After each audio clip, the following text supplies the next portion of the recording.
Hi everyone, I'm Artur from ABAP blog. Today I will tell you how you can find place ABAP error. For example, I will show you two ways. For example, I have program, and in this program I have error. Custom program or standard, it's without differences. Information, message, help, and now I can see class and number. Copy class, go to transaction SE91, my class, number, display.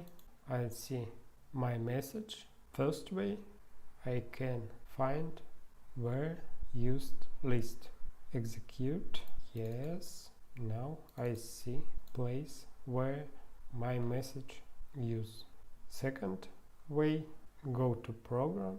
Before execute /h, debugging switch on. After execute, start.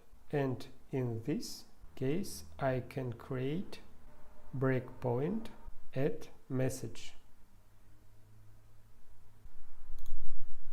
My class ID, my number, continue, and after continue and program stopped before my message. More about using ABAP debugger in next videos. Like, subscribe, bye.